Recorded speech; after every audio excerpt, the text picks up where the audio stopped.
Hey guys, what's going on? This is the second of a two-part video looking at the first weekend of AIHL action for the 2023 season. If you haven't watched the first video, there'll be a link up the top and there'll be a link in the description as well. In that video, we looked at the Central Coast's first two games of the season, including their 17-0 romping by the Brisbane Lightning, and then coming back from that, giving a short-handed CBR team a real run for their money in their first game of the season, and giving you a little bit of an introduction on how the AIHL set up this year, 10 teams over 2 conferences. So if you haven't seen that one yet, go check it out. But for now, let's talk about the Newcastle Northstars heading down to Melbourne for their first road trip of the year.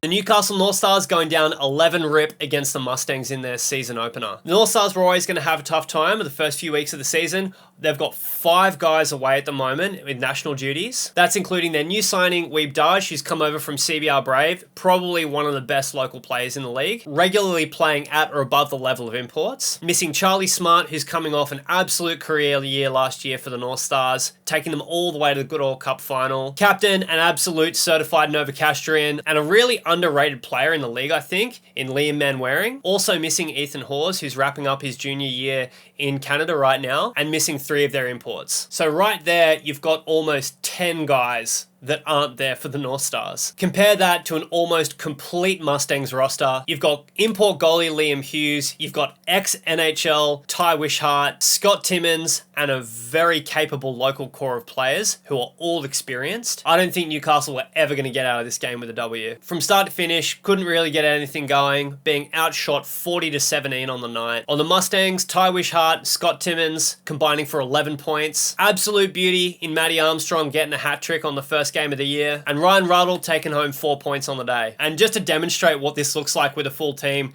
this feed to the tip in the high slot is just something of beauty. Ryan Ruddle completely understanding the assignment here, just showing the blade to Scott Timmins, saying, hit this thing, we can get a goal, everyone's going to be happy. No chance for the Northstars tendy on this one. Offensive zone passing, absolutely outclassing the Northstars defense, and the Northstars not really having an answer about what to do for this. The Mustangs are always a pretty big team. Newcastle's usually a fairly physical team as well, and they just weren't working the body the way they needed to kind of break a lot of this stuff up. Ethan Spell with a couple of tough looks early on, allowing 10 goals in the first 2 periods. I think he found himself in a bit of a tough spot with a couple of these goals, not challenging too much, but he wasn't getting much help from the D as well, so, he can only do so much. Another goaltender change after 10 goals. Rookie Matt Montgomery coming out for the 3rd period. He looked both not great and pretty good at the same time. It's really weird. This is his first AHL action, was having a little bit of trouble losing the puck, but you know what? He was keeping the puck out of the net, only allowing 1 goal from 12 shots for a 9-17. But nothing the Northstars can do at the end of the day. They go down 11 rip. And I always find it hard to get a read from the Mustangs how they're going to be during a season. I feel like they're typically one of the stronger teams. I always kind of expect them to finish higher on the ladder than they usually do. They've been bounced around 4th, 5th for like the last 6 years or so. I feel like they have trouble finding rhythm during the season.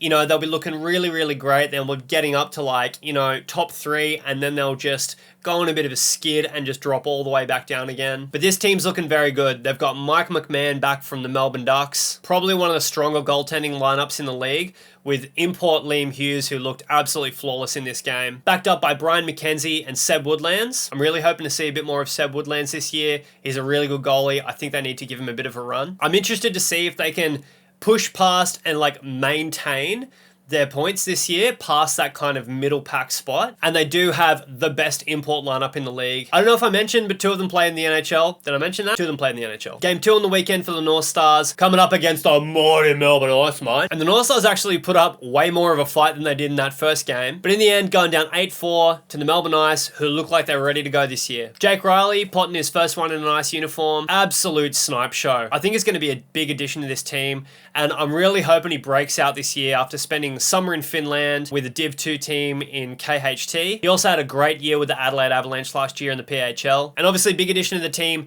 Jamie Burke, who they picked up from the Melbourne Ducks in the PHL. And both Jamie and veteran Austin McKenzie picking up 3 points in this one. Berkey picking up 2 goals and assist on the night. And Melbourne Ice veteran Austin McKenzie also picking up 2 goals and an apple. Mikey James getting off to a good start, stopping 39 of 43 shots to get the win, showing he's got an equal amount of talent for getting himself into situations as getting himself out of situations. He loves to make those acrobatic saves, so just maybe he didn't have enough in the game yet, so he just like lined this up so he could dive across the net. Much more of a closer game in this one. Northstars actually out shooting the Melbourne Ice 43-36, with the momentum really shifting back and forth through the game. After a hot start by Melbourne Ice, going up 3-1 at the intermission, the Northstars absolutely rallied and owned the second period, out shooting the Ice 21-4 in this period, picking up 3 goals to come into the final frame with a 4-3 lead. And then the game just started devolving. This late hit on Jamie Burke was a bit of a catalyst for things to start boiling over. I feel like that's not a great hit. He did let go of the puck, you know, a couple of Mississippis before the hit lands. And then Jamie Burke doing what Jamie Burke does best, starting to get under the skin of the Northstars players. But I don't really get this play here. Hamish Powell definitely can handle himself in a game, ties up Jamie, you know, gives him a bit of a ragdoll. Jamie puts the cheeky shot over the top, right in the chops of Hamish Powell, who's playing in its 200th AIHL game. And then when Hamish Powell's ready to play, Jamie just doesn't want a bar of it. Hamish gives him a bit of a how you going, and then that's the end of the night for him. Melbourne Ice get a few power play goals, shut the door with an empty net from Jamie Burke, and then another shorthanded goal with less than a second on the clock. And for the Melbourne Ice and Melbourne Mustangs out there, how much of an absolute mind-bending fever dream is this scene right here. Jamie Burke in an Ice jersey, getting the assist from Liam Webster, gone for a big hockey cuddle after. That is worth the price of admission for this game and probably the Melbourne Ice season this year. I'd really love the Melbourne Ice to set up some content on this, you know, maybe like Jamie and Liam heading out to, I don't know, Event Cinemas Gold Class, you know, getting the reclining seats there, watching a rerun of like Miracle or D3 Mighty Ducks, sipping on a cool beverage, chowing down on a $28 slider that was left in the microwave far too long and starts burning their face. I would definitely tune in for that. Absolute family affair for the Melbourne Ice, 14 players registering a point in this game. Also, we see Japanese import Yuga Kikuchi in this game. AIHL seems to have a new Asian import rule this year where you can have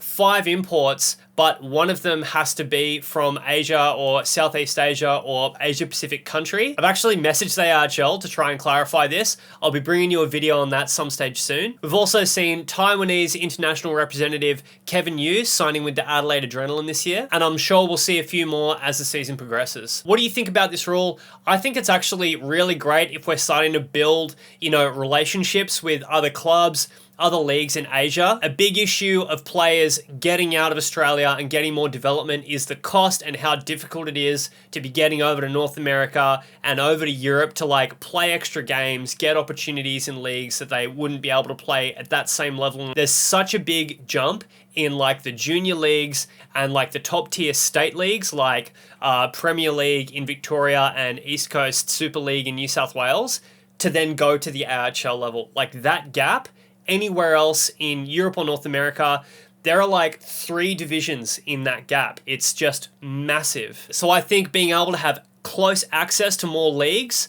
around the place that might fit in between those a little bit would be really good for player development. Also, I would absolutely love in the future to see something like the Champions Hockey League in Europe, but between different leagues and different teams in Asia. I think that would be absolutely awesome. Like seeing a Japanese Asia League team coming down to Melbourne to play a team, and like, you know, we've got a couple of teams in the league that year and like they're going off and they're playing in China and Japan and Taiwan and wherever else has, you know, actually established semi-pro level leagues in Asia. I don't really know it that well, but there's got to be a few out there. I think that would be absolutely awesome. I think it'd grow the game a lot. 10 out of 10 idea. I'll expect my check in the mail. Let me know what you think of the rule and where this could go with our game in Australia and in Asia in the comments below. My story for this weekend, probably Matt Montgomery coming in to take the net for the Northstars through the weekend. A really tough weekend and really playing quite well. Although he didn't have as good of a day on Sunday, stopping 29 of 36. For a guy that probably wasn't expecting to play on the weekend,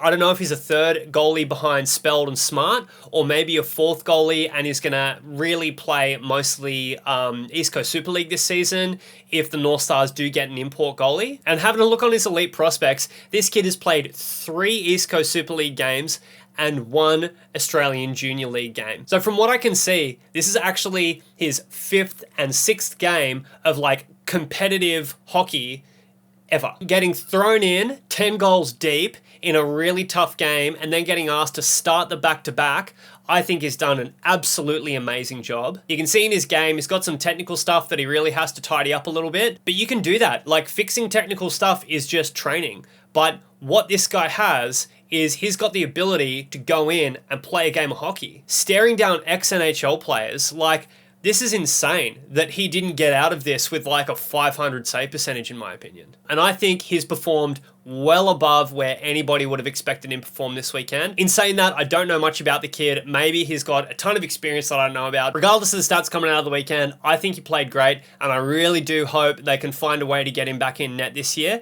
And even if not, you know, build him coming into the team next year, year after he's had a little bit more time to mature in something like the East Coast Super League. So, news from other games. There were other games.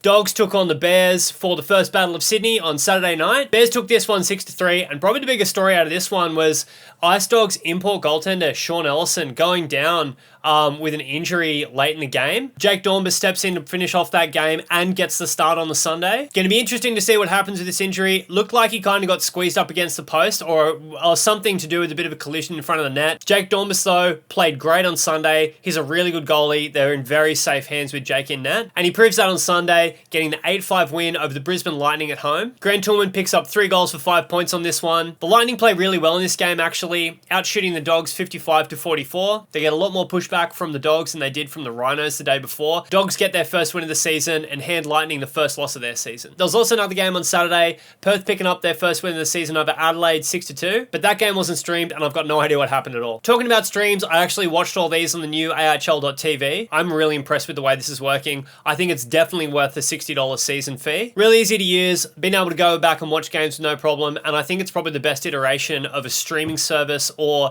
having the games available to watch that we've seen so far. And the only big issues I think I had were the Central Coast stream got massive netting going up over the grandstand. I don't know why they don't put the camera on the other side of the ice near the scorer's box, and you get a really good view of the ice. And as well, you can see the fans, which is always fun. Only thing is you wouldn't be able to see the benches. And the Rhinos play-by-play, like, I know a lot of the play-by-play guys and commentators and a lot of people doing this are volunteers, but in that first game, the play-by-play guy didn't know any names. Like, I don't know if I actually heard that guy use names for a single player. It was just like 33 from Lightning gets checked by 22 from Central Coast, and it just sucked. He did have a few names like by Sunday, but I'm really hoping that whoever's doing that really gets their homework done this week and can actually call the play-by-play with the names of the people that are on the ice. And this is a bit of a funny one here where, well, are they a volunteer? Like, they're putting their time in to do this for nothing.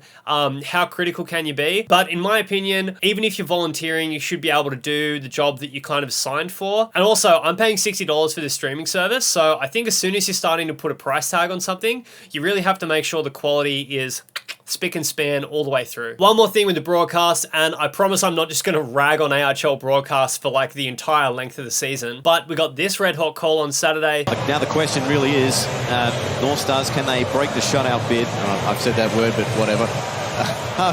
Of Liam Hughes. I'm a goalie. I've never subscribed to the whole like saying shutout thing, but there are definitely people who do, and it is a bit of a faux pas. And these guys have definitely been doing this long enough to know that you're not supposed to say that, so that's your first strike. Anyway, I've bitten off way more than I can chew this week. Like I said, I'm probably going to try and do 1 or 2 games every weekend, not 4, and definitely not the entire league. But I do feel like I'm going to be able to get a video out, if not every week, maybe 3 times a month, something like that. It is going to have to be flexible with my life, and I am actually looking into trying to get some help to put these together so I can bring them out more regularly. But I am really keen to do this season. I think it's going to be a lot of fun. I can't wait to bring you guys more Australian ice hockey content. I am going to try and throw some other stuff in, like interview with some players and some organization people around the league and people in the ice hockey community. I would love to hear what you guys want as far as video content goes and what you thought of this episode and like how this is going to work going forward. Make sure you're going onto my YouTube channel, Lasher75, clicking subscribe and clicking the notification bell. Drop us a like down below if you did like this video. Also, search me up on Instagram, Lasher75, give me a follow, and I would very much recommend yourself getting AIHL TV and heading over to the AIHL Fans Facebook page. They've been putting out some great content this year so far, really stepped up from the last few years, and the discourse has been really great. Everybody's getting involved with it. I would say definitely go on there and check it out. But most importantly, if you can, get down to a game, go support your local team, buy a beanie, buy a jersey, get a membership, help support the league and ice hockey in Australia to grow. I think this is going to be a great year. I can't wait to see where the season goes, and I really hope you guys join me for the ride. Thanks for watching, and I'll see you in the next one.